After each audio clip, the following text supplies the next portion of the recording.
Screen पर आपको ये जो ऑरेंज कलर में एक स्ट्रक्चर लीच नुमा स्ट्रक्चर जो नजर आ रही है, जों की तरह एक स्ट्रक्चर नजर आ रही है, इसको हम कहते हैं पेंक्रियास या लबलबा।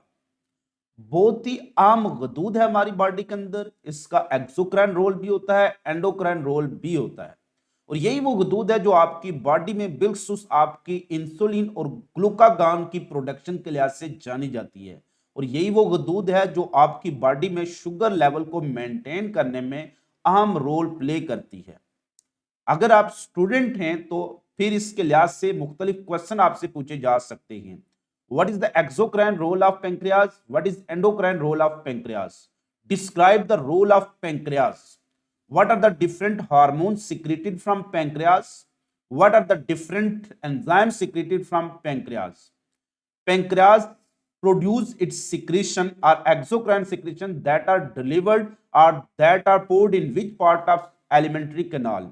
What is the role of pancreas in digestion? क्या pancreas mostly exocrine role play कर रहा है या एंडोक्राइन रोल प्ले कर रहा है? सो इसको हम डिटेल में डिस्कस करते हैं, role of pancreas in digestion. सबसे पहले हम देखेंगे पेंक्रियाज क्या चीज है, इसका इंट्रोडक्शन, जहां पर हम इसकी स्ट्रक्चर को भी थोड़ा सा डिस्कस करेंगे। पेंक्रियाज जो होता है, ये जो आप स्ट्रक्चर में देखें तो ये एक यू शेप जो होती है हमारी इंटेस्टाइन, स्मॉल इंटेस्टाइन का जो पहला पार्ट है, इसको हम ड्यूडेनम कहते हैं। तो ड्यूडेनम के यू शेप कर्वेचर के सेंटर्स के साथ ये अटैच होती है और वहां से आपके स्टोमिक के साथ एक पत्ता नुमा स्ट्रक्चर होती है, लीफ लाइक स्ट्रक्चर। तो ये जो लीफ लाइक स्ट्रक्चर है जो आपके स्टोमिक के साथ ऐसे उसकी सरफेस के ऊपर पड़ी होती है, और इसकी शुरुआत कहां से होती है? ड्यूडेनम से हो रही होती है। इसको हम कह रहे होते हैं pancreas. It is a large gland, obviously it is large gland but not largest gland. ये लार्जेस्ट ग्लैंड क्यों नहीं है? क्योंकि लार्जेस्ट ग्लैंड क्या होती है? वो लिवर होती है। It is also regarded as dual या double gland. Very important entry test के जो स्टूडेंट हैं उनके लिहाज से, which one the following is the dual gland? Dual gland वो होती है जो कि both exocrine and endocrine role play कर रही होती है। इस लिहाज से ये एक एक्सोक्राइन ग्लैंड भी है और एक एंडोक्राइन ग्लैंड भी है। लिहाजा अगर क्वेश्चन पूछा जाए आपको विच वन इज अ डूल या डबल ग्लैंड, तो एक उसमें पेंक्रियाज है, और भी बहुत सी डबल ग्लैंड है, जैसे पूरी गट भी डबल ग्लैंड है। एक्सोक्राइन रोल ये होता है कि कोई भी ऐसी सिक्रेशन अदर देन हार्मोनल जो सिक्रेशन होती है उनको कहते हैं एक्सोक्राइन सिक्रेशन। और अगर कोई भी हार्मोन सिक्रेशन हो रही है जो कि डायरेक्टली ब्लड में सिक्रेट हो रही है, डक्टलेस जो सिक्रेशन होती है उनको कहते हैं एंडोक्राइन सिक्रेशन या एंडोक्राइन रोल। तो इसका एंडोक्राइन रोल होगा कि हार्मोन पैदा करेगी, और एक्सोक्राइन रोल होगा कि ये कुछ एंजाइम या कुछ सिक्रेशन पैदा करेगी, एक्सोक्राइन सिक्रेशन, जिसमें बहुत से एंजाइम्स होंगी या कोई अदर मटेरियल होंगे अदर देन हार्मोन्स। पेंक्रियाज की जो स्ट्रक्चर है, इसमें ये जो पोर्शन इसका अटैच होता है ड्यूडेनम के साथ, इस रीजन को हम कहते हैं हेड रीजन। जैसे बिल्कुल आप जोंक नहीं देखते, उस जोंक से ही इसकी मिलती जुलती स्ट्रक्चर होती है, इस तरह से ऐसे वो जोंक भी होती है। तो ये जोंक का बिल्कुल आखिरी जो सिरा होता है इसका हेड रीजन होता है। तो हेड रीजन, उसके बाद हेड के बाद क्या देते हैं? नेक। नेक के बाद ये जो बाकी हिस्सा इसका होता है इसको बॉडी कहते हैं, और बिल्कुल लास्ट पर क्या होती है? टेल होती है। तो ये उसकी स्ट्रक्चर है कि इसके जो चार डिफरेंट पार्ट हैं, हेड, नेक, बॉडी, टेल। आप अपनी बॉडी को देख लें, जो आपकी बॉडी के पार्ट है वही है, हेड है, नेक है, बॉडी है और बाकी टेल है। क्योंकि इंसान में टेल नहीं होती है, तो बाकी जो अगर बंदर को देखें तो वहां टेल भी मौजूद होती है। तो बिल्कुल उसी तरह की इसकी स्ट्रक्चर होती है। तो ये तो एक शॉर्ट सा इंट्रोडक्शन हो गया पेंक्रियाज का। तो pancreas is a dual gland, double gland, it is the large gland. कहां मौजूद होती है? It is attach to the small intestine duodenum, और उसके यू शेप कर्वेचर के सेंटर में मौजूद होती है, और बिल्कुल स्टोमिक के बाहर उसके साथ पड़ी होती है। इसका रोल एक्सोक्राइन भी है और एंडोक्राइन रोल भी है। अब यही क्वेश्चन जब आपसे एमसीक्यूज की सूरत में पूछा जाता है या आपसे शॉर्ट क्वेश्चन की सूरत में पूछा जाता है, describe the role of pancreas, just role of pancreas अगर आ जाए तो फिर उसमें आपने दोनों रोल इसके डिस्कस करने हैं। एक होता है इसका एक्सोक्राइन रोल और दूसरा होता है इसका एंडोक्राइन रोल। तो दोनों रोल डिस्कस करने हैं। लेकिन अगर role of pancreas in digestion आ जाए तो फिर इसका सिर्फ एक्सोक्राइन रोल आपने एक्सप्लेन करना है, एंडोक्राइन रोल इसका डाइजेशन में नहीं है। तो जस्ट रोल ऑफ पेंक्रियाज क्या है? एक्सोक्राइन भी है और एंडोक्राइन भी है। अब यही बात का मुख्तसर क्वेश्चन आ जाता है, what is the exocrine role of pancreas या what is endocrine role of pancreas? तो एक्सोक्राइन जो रोल क्या है इसका, कि मोस्ट पार्ट ऑफ तकरीबन 98 to 99% of pancreas play exocrine role. जो पेंक्रियाज का ज्यादातर पार्ट है उसका एक्सोक्राइन रोल प्ले करेगा। और इसमें आप देख सकते हैं कि ये पेंक्रियाज के एक छोटे से एरिया, एक छोटे से पार्ट की एक क्रॉस सेक्शन हमने डिस्कस किया है, जिसमें ये जो आपको फ्लावर लाइक स्ट्रक्चर नजर आ रही है, ये उसके वो एक्सोक्राइन पेंक्रियाटिक सेल हैं, जिनको एसिनर सेल या duct cell and duct cell कहते हैं। तो ये इनको हम अगर मैग्नीफाई करके देखें तो इस तरह से स्ट्रक्चर नजर आती है। तो इसमें देखें डक्ट भी मौजूद है, ये डक्ट ग्लैंड होती हैं, इसलिए रोल को क्या कहते हैं, एक्सोक्राइन रोल, जहां से ये पेंक्रियाटिक जूस पैदा करेगा। बाकी इसके अंदर जो ये जो सारे के सारे सेल्स हैं, ये सराउंडिंग सेल, इनको क्या कहते हैं, इसकी acinar cell and duct cell इनको कहते हैं। ये एक्चुअली क्या प्ले करेंगे, ये इसका एक्सोक्राइन रोल प्ले करेंगे। और पेंक्रियाज में ज्यादातर पार्ट इन्हीं पर मुश्तमिल होता है, दैट इज 98 to 99%। बाकी इसके अंदर ये जो कुछ सेल आपको नजर आ रही है बिल्कुल सेंटर में, कुछ सेल ये जो आपको नजर आ रहे हैं, these cell are referred as alpha cell, जो कि एक बहुत इंपॉर्टेंट हार्मोन ग्लूकागॉन सेक्रेट करते हैं, जो कि शुगर लेवल को एलिवेट कर रही होती है। इसके अलावा ये सेंटर में आपको सेल नजर आ रहे हैं, these are called beta cell, जो ज्यादा तादाद में होते हैं। सबसे ज्यादा एंडोक्राइन सेल में बीटा सेल होते हैं, जो कि इंसुलिन पैदा करते हैं। इसके अलावा ये जो ब्लूइश कलर के आपको सेल डेल्टा सेल हैं, जो कि स्टोमेटोस्टेटिन एक हार्मोन है वो पैदा कर रही होती है। तो ये सारे जो सेल हैं, इसके अल्फा सेल, बीटा सेल और डेल्टा सेल, ये क्या है, इसका small part of small endocrine, जो स्मॉल पार्ट ऑफ पेंक्रियाज होता है, that is called endocrine part of the pancreas. तो जो मोस्ट पार्ट ऑफ पेंक्रियाज है वो क्या है, एक्सोक्राइन है, जबकि small part 1 to 2% of pancreas play endocrine role. इस एंडोक्राइन जो पार्ट है, इसके कौन कौन से सेल हैं, अल्फा सेल, बीटा सेल और डेल्टा सेल है, जबकि एक्सोक्राइन पार्ट क्या है, वो most part of the pancreas. इससे अगर क्वेश्चन आ जाए पेंक्रियाज प्ले कौन सा role, exocrine role, endocrine role या बोथ ऑफ दीज, तो बोथ ऑफ दीज, तो पेंक्रियाज प्ले बोथ रोल। लेकिन अगर क्वेश्चन आ जाए pancreas mainly act as in, तो फिर ये एक्सोक्राइन ग्लैंड होती है। मेनली यानी ज्यादा पार्ट इसका क्या होता है, वो exocrine. Most part of the pancreas is exocrine, small part of the pancreas play endocrine role. So exocrine role जो होता है, it is played by most part of the pancreas. और एक्सोक्राइन पार्ट को हम क्या कहते हैं, acinar cell and duct cell, जबकि endocrine part is called islet of Langerhans. अब आप वो जो चैप्टर डिस्कस करते हैं ना, केमिकल कोऑर्डिनेशन, वहां पर आप जब आइलेट ऑफ लैंगरहैंस पढ़ते हैं, तो वो है endocrine, small part of the pancreas that play endocrine role is called islet of Langerhans. इसमें फिर होते हैं अल्फा सेल, बीटा सेल और डेल्टा सेल, ठीक है। तो ये डिफरेंट सेल इसमें मौजूद होते हैं। इसमें सबसे अबंडेंट एंडोक्राइन सेल कौन से होते हैं, बीटा सेल, जो कि इंसुलिन पैदा करते हैं, जिसको हम बाद में डिस्कस करेंगे एंडोक्राइन रोल ऑफ पेंक्रियाज के अंदर, ये केमिकल कोऑर्डिनेशन में डिस्कस होगा। जो एक्सोक्राइन पार्ट है इसका, ये प्रोड्यूस करता है पेंक्रियाटिक जूस। इसमें बहुत सी एंजाइम्स होती हैं, इसके अलावा इसमें सोडियम बाइकार्बोनेट और कुछ साल्ट्स होते हैं। ये जो mixture of different exocrine secretion है फ्रॉम पेंक्रियाज, इसको पेंक्रियाटिक जूस कह रहे होते हैं। तो pancreatic juice is a mixture of exocrine secretion from pancreas. जबकि एंडोक्राइन पार्ट जो होता है, आइलेट ऑफ लैंगरहैंस, वो क्या प्रोड्यूस करता है, हार्मोन, जो आपके सामने डिस्कस किए। तो हेड टू हेड कंपैरिजन यही है कि एक्सोक्राइन पार्ट क्या होता है, 98 to 99% of pancreas is exocrine and 1 to 2% of pancreas is endocrine. Exocrine part is called acinar cell or duct cell, जबकि endocrine part is called islet of Langerhans. Exocrine part produce करता है exocrine secretion, that is called pancreatic juice, while endocrine part produce hormones insulin, glucagon and somatostatin. Next, चूंकि हम role of pancreas in digestion discuss करें, तो यहां पर pancreatic juice, तो pancreas produce pancreatic juice that contain almost all enzymes that actually complete the process of digestion and that are involved in digestion. So role of pancreas in digestion में हम pancreatic juice के component discuss करते हैं। कुछ component यहां पर जो मैंने लिखे हैं, ये हमारे पंजाब टेक्स्ट बुक बोर्ड या फेडरल में डिस्कस किए हैं, लेकिन हायर कंसेप्ट में इसके अलावा भी बहुत एंजाइम है जो नेक्स्ट पार्ट में मैं डिस्कस करूंगा। वो जो पंजाब टेक्स्ट बुक बोर्ड के स्टूडेंट हैं या एफएससी के स्टूडेंट, उनको उस नेक्स्ट जो पार्ट को डिस्कस करने की इतनी जरूरत नहीं है, बट एंट्री टेस्ट के लिहाज से जरूरी है। तो pancreatic juice contain enzymes for the digestion of all principal component of food. ये जो वर्ड ऑल लिखा हुआ है ना, ये एक्चुअली कंसेप्ट है। यहां से एमसीक्यू पूछा जा सकता है, which one of the following secretion contain enzyme that digest all principal component of food, तो वो क्या होगा, पेंक्रियाटिक जूस होगा। इससे पहले हमने बॉयल जूस डिस्कस किया, उसके अंदर इस तरह से तमाम कंपोनेंट को डाइजेस्ट करने के लिए कोई एंजाइम मौजूद नहीं थी, और बॉयल में एंजाइम मौजूद ही नहीं होती है।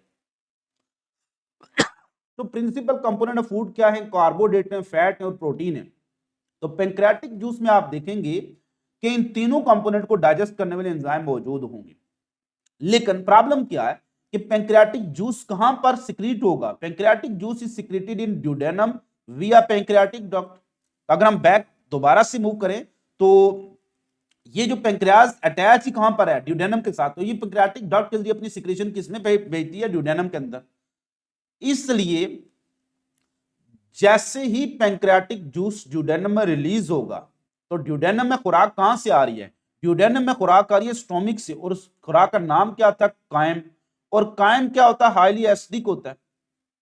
ये हाईली एसिडिक कायम जो होता है, इसकी चूंकि पीएच 2 to 3 होती है, अब जितनी भी पैंक्रियाज से आने वाले एंजाइम हैं उनकी ऑप्टिमम पीएच अल्कलाइन या नियर टू अल्कलाइन होती है, स्लाइटली अल्कलाइन होती है, न्यूट्रल और स्लाइटली अल्कलाइन। अब स्लाइटली अल्कलाइन ऑप्टिमम पीएच रखने वाली एंजाइम अगर मिक्स हो जाएंगी हाईली एसिडिक कायम के साथ तो फिर क्या होगा? आपने चैप्टर नंबर 3 एंजाइम में डिस्कस किया है, extreme change in pH result in denaturation of enzyme. तो एंजाइम डीनेचर हो जाएगी, यहां पर एक्सट्रीम चेंज इन पीएच हो जाएगी, क्योंकि पैंक्रियाटिक जूस से आने वाले एंजाइम किसके लिहाज से ऑप्टिमाइज्ड हैं? वो न्यूट्रल और स्लाइटली अल्कलाइन एनवायरनमेंट के लिहाज से ऑप्टिमाइज्ड हैं। लेकिन जैसे ही वो अगर मिक्स हुई एसिडिक कायम के साथ तो वो क्या हो जाएंगे? डीनेचर। तो कोई फंक्शन, उनका फंक्शन खत्म हो जाएगा, लॉस्ट हो जाएगी स्ट्रक्चर। इसलिए क्या किया जाता है? पैंक्रियाटिक जूस में सबसे पहले क्या आता है? Sodium bicarbonate.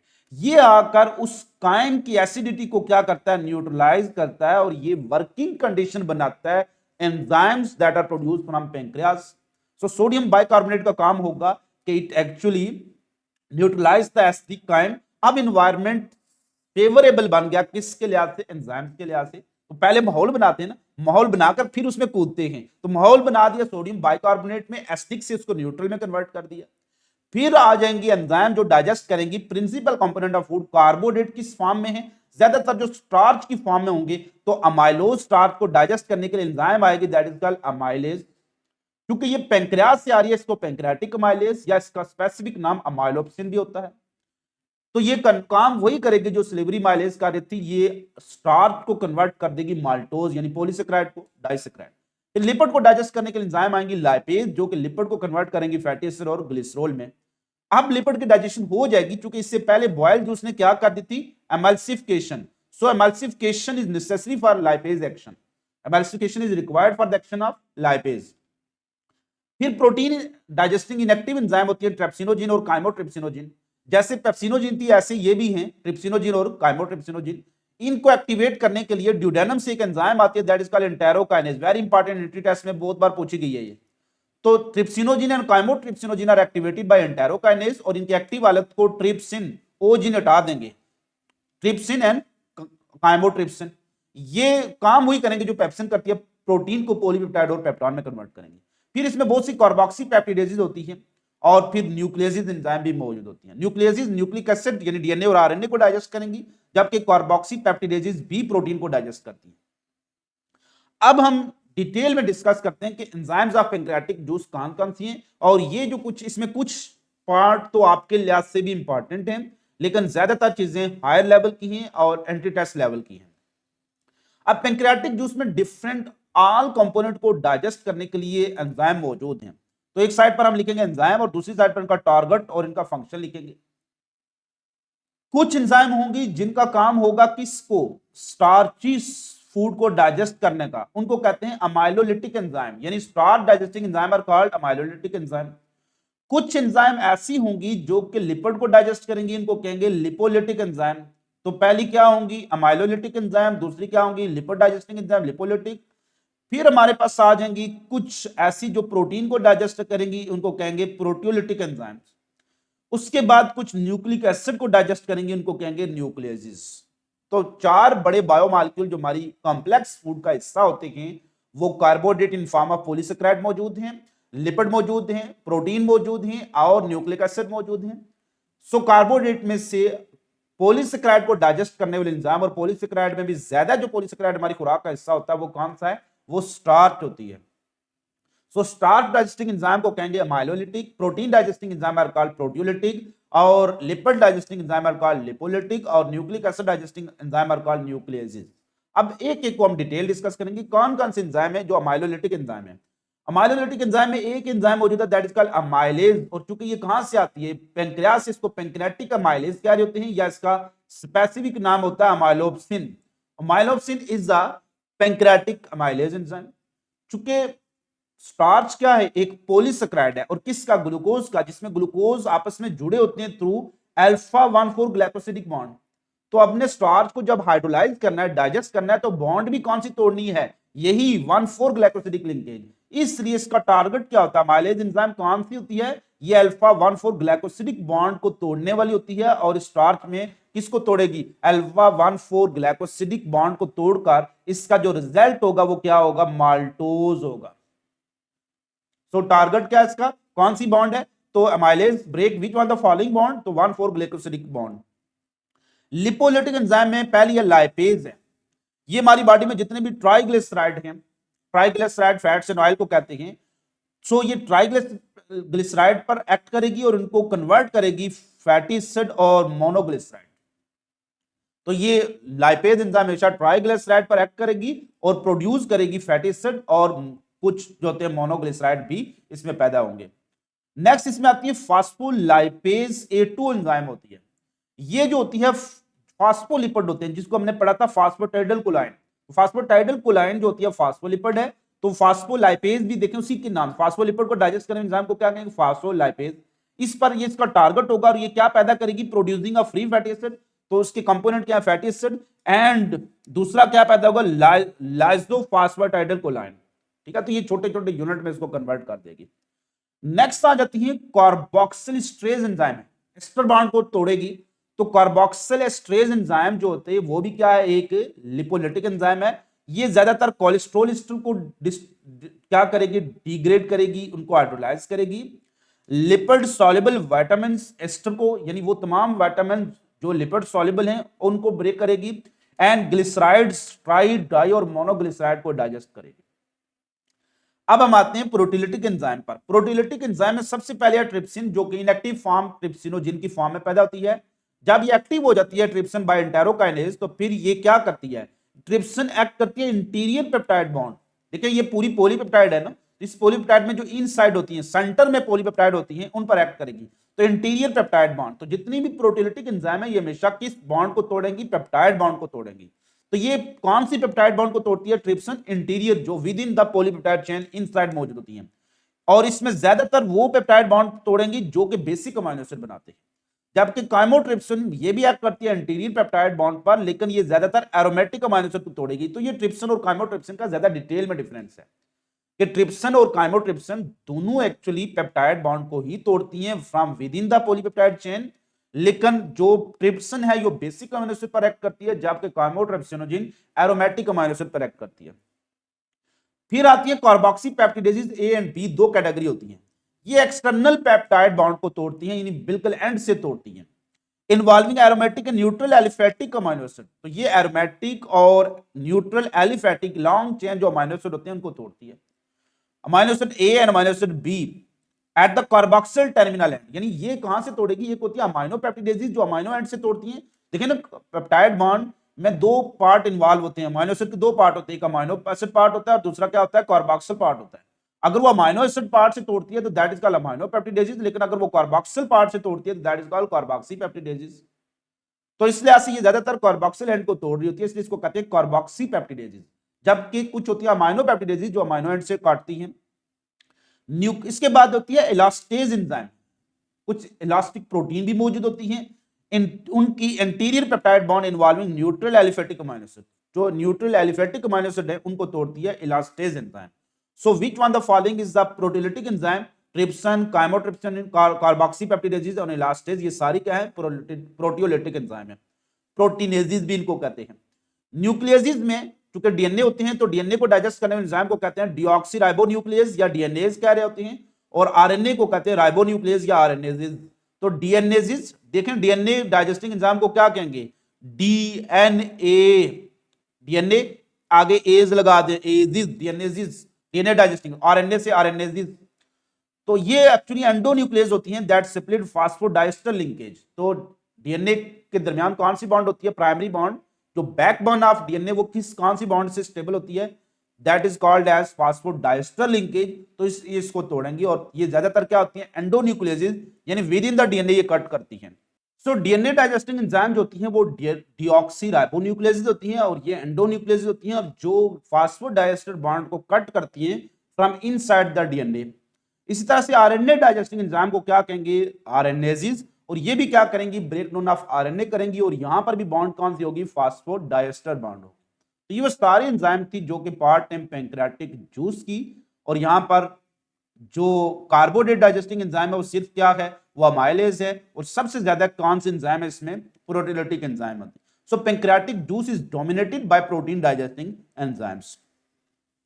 तो यहां तक हमारा जो आज का वीडियो लेक्चर है वो खत्म होता है। उम्मीद करता हूं आपके लिए ये वीडियो लेक्चर काफी हेल्पफुल साबित होगा। इस दवा के साथ कि अल्लाह आपको कामयाब करे और आप जिस भी अपने नेक मकसद के लिए मेहनत कर रहे हैं अल्लाह आपको उस मकसद में कामयाब करे। खुश रहिएगा, खुश रखिएगा, दुआ में याद रखिएगा। फिर मिलेंगे चलते चलते।